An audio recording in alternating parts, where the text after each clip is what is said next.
Hi, and welcome to the Classic Guitar Rock update for today, March 14th, 2023. We only had one update last week, guys, so I'm trying to do better at least doing these a few times a week, but had a really busy week last week. So I've got 4 or 5 emails that we want to get to and then talk about a few news items. Please email me. My name's Jeremy, but you can email me at classicguitarrock@mail.com. I'd love to hear your thoughts and share those with the rest of the folks here. So first email is from Doug. Hey CGR, today is the anniversary of the death of one of my favorite singers, Brad Delp of Boston. I wonder what your thoughts are about him. Thanks, and I'll be listening. Doug. Doug, thanks for the email. Yes, last week was the anniversary of the death of Brad Delp. He passed away back in 2010. I love Brad Delp. I think that first Boston album, one of the greatest debuts ever, one of the greatest albums ever, from start to finish. Every track on that album is still played on classic rock radio. Just a huge, monumental album in terms of the sonics, right, of how it sounds, the phenomenal vocals of Brad Delp, the brilliance of Tom Scholz, a stunning album. And the 3 albums that have Brad Delp on them are masterpieces, especially the first 2, right? Everything I can see about Brad that I've read and heard is that he was just a very kind, gentle person. It's a tragedy whenever we lose someone, but when someone takes their own life, it's kind of a double tragedy. And just a reminder that we never know what people are going through, right? We never know what people are going through. And it's just a reminder to me to always, always be that person that's willing to listen and help. And maybe even reach out when you don't feel comfortable reaching out. But if you feel like someone's in trouble, someone's hurting, someone's depressed, don't be afraid to reach out and offer assistance or whatever. But just a tragedy. But in my mind, he's one of the great rock singers ever. I love Brad Delp, love Boston. I was really sad when he died. And, Boston has been part of my internal soundtrack since 7th grade. Right. And that was even a few years late to the party, right? Because they came out in 76 with that first album. But they've just been such a big part of the sound. I remember a friend of mine in high school, Will, we were both big Boston fans. And we were always talking about, there's going to be, this was after, Don't Look Back came out in 79. 78, 79. And there was always talk about there's going to be a new Boston album. There's going to be a new Boston album. In fact, way back in the early 80s, the rock station in Oklahoma City had played an early version of the song Amanda. This is 82, 83, right? And the album Third Stage didn't come out till 86? But we had heard that song Amanda. And we were just waiting with bated breath for finally one day another Boston album would come out. And it finally came out in 86, but it had been in the can for 4 years or something, right? And it was a great album. It wasn't like the first album, but still a really good album. And of course, Brad Delp sounds awesome on that album. Just a legendary vocalist, and it was a real tragedy to lose him, and just very sad. That he, had gotten to a point where he took his own life, and that's a tragedy. So yeah, we all need to look out for each other, and if we think someone's in trouble and in danger, do what we can to help them, right? But yeah, love Brad Delp, love what he did. He did some other things. Remember the group RTZ, Return to Zero, early 90s? They had at least one album, maybe two albums, but there's some good stuff there, and Brad sounds awesome on that too. But Doug, thank you for your email. Next email. Hi, Jeremy and John. I wanted to share a classic rock memory by way of a classic album, actually a cassette that I was introduced to during my formative years. When I was about 10, my mom's boyfriend gave me a cassette of Deep Purple's Machine Head. I don't know why, but that album just burrowed its way into my mind, and I played it over and over. Ironically, I got that cassette just a few months before DP reunited for Perfect Strangers. Of course, I begged my mom for that album, this time on vinyl, for Christmas, which I got. And I've since gone back and bought the entire Deep Purple catalog. I consider them my favorite band, but none of the albums hold the same place in my heart as Machine Head. I enjoy your podcast and Twitter page. Thanks, Simon Greeley. Simon, thank you so much. It's funny you mentioned Machine Head on cassette, because back in about, it would have been like 79, my folks owned some rental properties, right? And so often people would move and leave stuff. And so sometimes my dad would, bring stuff home that got left or whatever. So he brought home this shoebox that had a bunch of cassettes in it.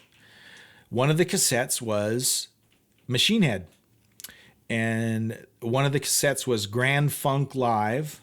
And then the other one was a James Taylor cassette. And I listened to all three of those cassettes a lot. It's just funny when you mention Machine Head on cassette. I had that on cassette also. And I played it quite a bit. I've always liked Deep Purple, but I've kind of appreciated them more the last few years as I've gone back and re-listened to a lot of the stuff. And YouTube is great for going down those rabbit holes. I'll go back and watch old videos of Deep Purple, and they were a really important band. A lot of what they did became the blueprint for a lot of other bands. You mentioned Perfect Strangers. That was a good album. I remember I didn't buy it. My friend had it, and we played the heck out of that album. There's good stuff on that. Even the stuff after Richie left, not so much back in the 70s, but I mean like the last 20 years when Steve Morse was in the band, they continued to put out albums that were really good stuff. Unfortunately, radio has changed so much that none of that ever gets played on the radio, but there was still good stuff coming out from Deep Purple. Machine Head's a great album. Of course, Smoke on the Water's on Machine Head. I mean, it's a classic. But Simon, thank you for sharing that memory. And I would encourage any of you, if you got a great memory of a song or album or artist, send me an email, classicguitarrock@mail.com, so we can talk about it. Next email. Hi guys, love your podcast and am anxiously waiting. Let me start over. Love your podcast and am anxiously awaiting the next episode. Me too. I would love to hear an episode about a forgotten album by a group/project called Phenomenon, which featured Tony Carey and others. They produced a few albums which I think never got the attention they deserved. Have you heard of them? I have heard of them. In fact, I have a CD copy, a friend of mine burned a copy. A friend of mine who's a keyboard player. So he really liked the keyboard stuff on these Phenomenon albums. He burned me a copy of an album. I think there were at least two. I got to go back and do some research now. But yeah, Tony Carey was involved. I think Glenn Hughes was involved with some of the projects. There were some other names that are not coming to mind that you would have heard of, right, that were involved. Late 80s, I think, into maybe the early 90s. They never got a lot of attention, but they're very well produced. The musicianship is awesome. Vocals are awesome.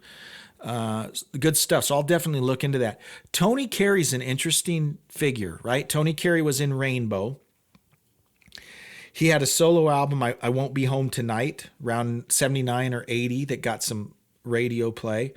Later on, about 84, he had a solo album that was fairly successful. There was a lot of airplay for a video called it's a fine day. It's a fine day. It's a fine day for a reunion. Do you remember that song? That was Tony Carey.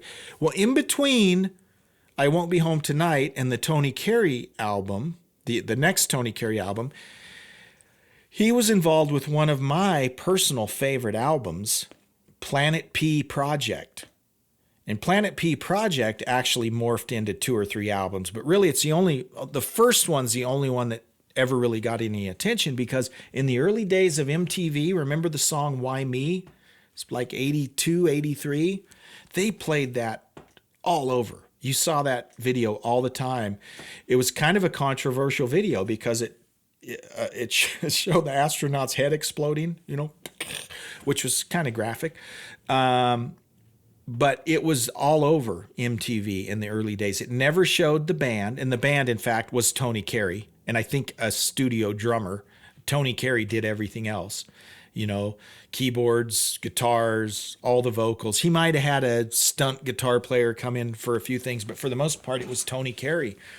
And the whole album is awesome. It's kind of what's the word I'm looking for? A theme album, right? It's kind of Pink Floydian sounding in nature, kind of spacey. It's just a great album, and one of the albums over the years that I've really enjoyed listening to. I have it on vinyl and on CD. I found a CD copy of it at a Goodwill and snagged that up because it's hard to find. You can stream it, I think. But Planet P Project, that's all Tony Carey. You should check that out. But I'll definitely see what I can find on Phenomenon, because I think that would be interesting to dig a little deeper on that. Okay, next email. This is from Artie S. Hi, Classic Guitar Rock. I was a huge Pantera fan and Dimebag Daryl. Also a big fan of Zakk Wylde. I've been watching the drama around the current Pantera tour, and I'm wondering if you are following it and what are your thoughts on the whole thing. Also, are you a fan of BLS, which is Black Label Society? I'm just generally a big fan of Zakk and would love for him to get more exposure. Anyways, I'll keep listening to your podcast, RDS. RDS, thank you so much. So I was not a huge Pantera fan.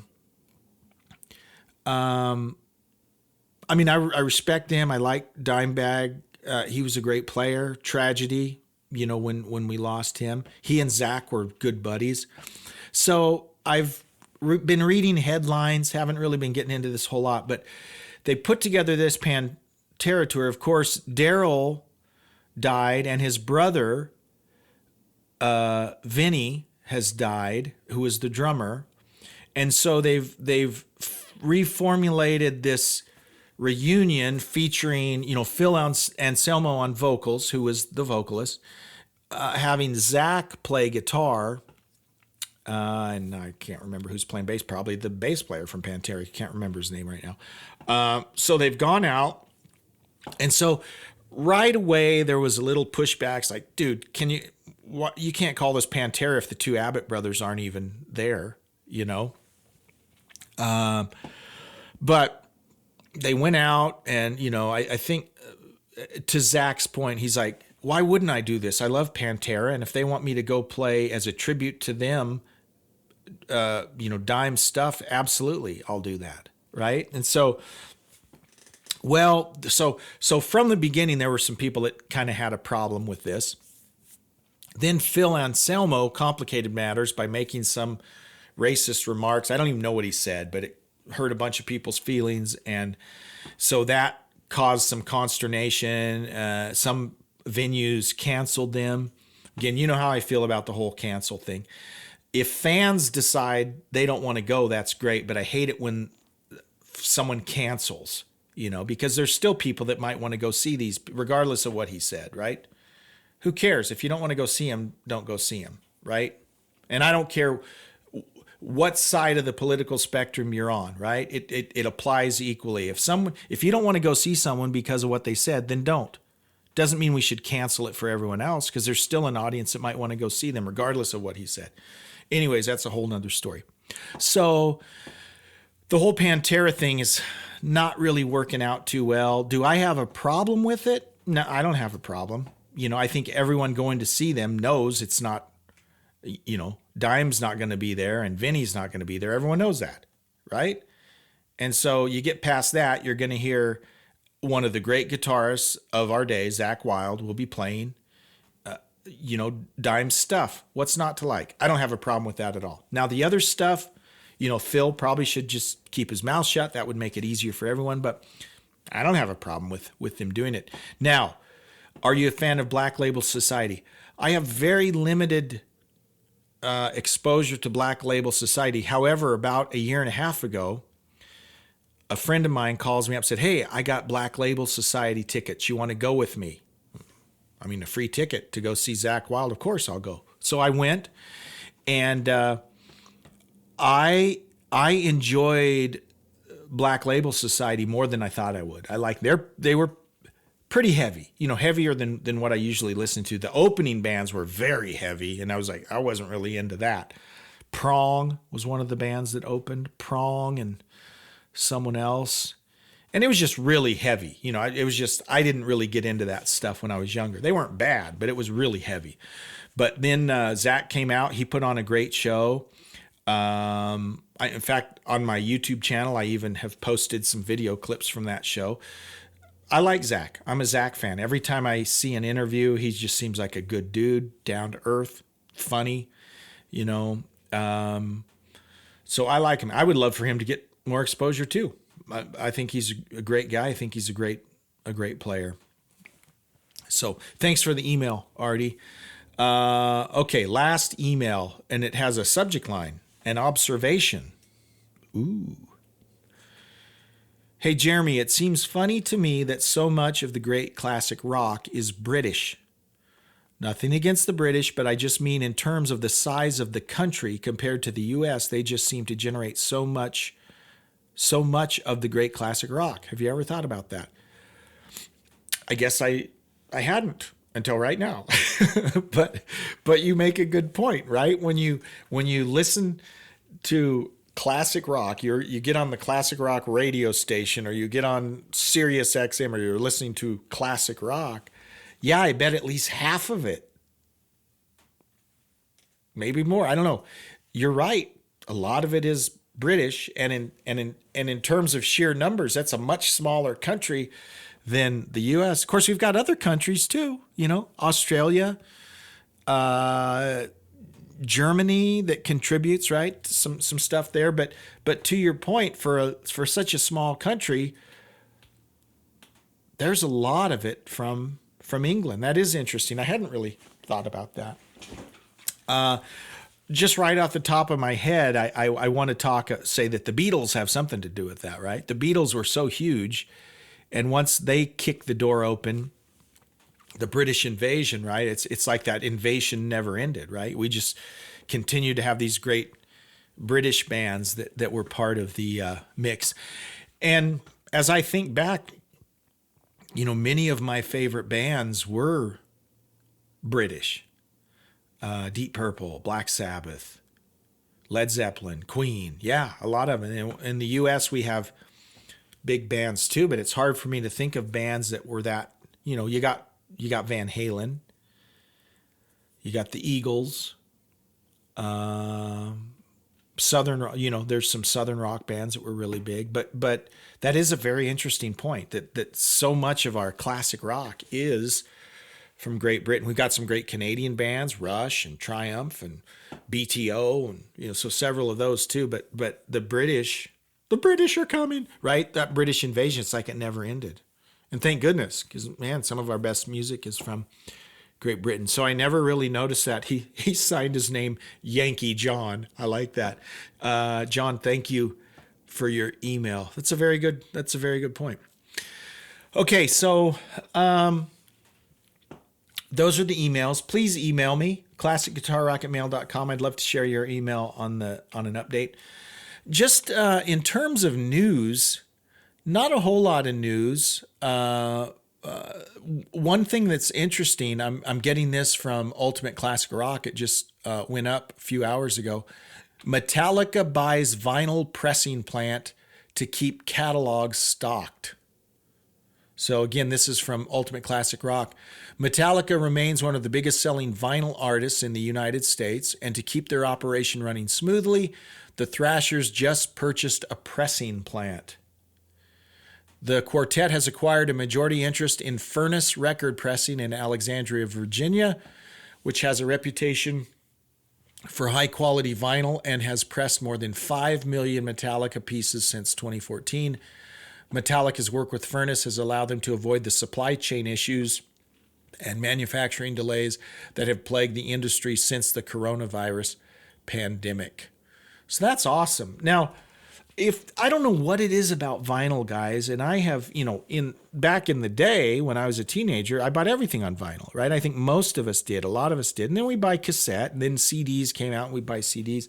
Well, I've over the last 4 or 5 years have gone back and gotten back into vinyl. So any new music I buy, and I'll be honest, I'm like most people, I usually stream. I'm streaming. It's just easier in my car. I'm streaming. But when I do actually buy music, I almost always buy it on vinyl now. So it's interesting that and vinyl sales are continuing to increase. So more and more people are going back into and buying vinyl. You notice you go to Walmart, there's a vinyl section. You can go find records at Walmart. A lot of the old used record stores here in my town, they're kind of booming, right? The internet helps too, right? Because now most of these physical record stores now have an online presence as well. So they're selling a lot of stuff online also.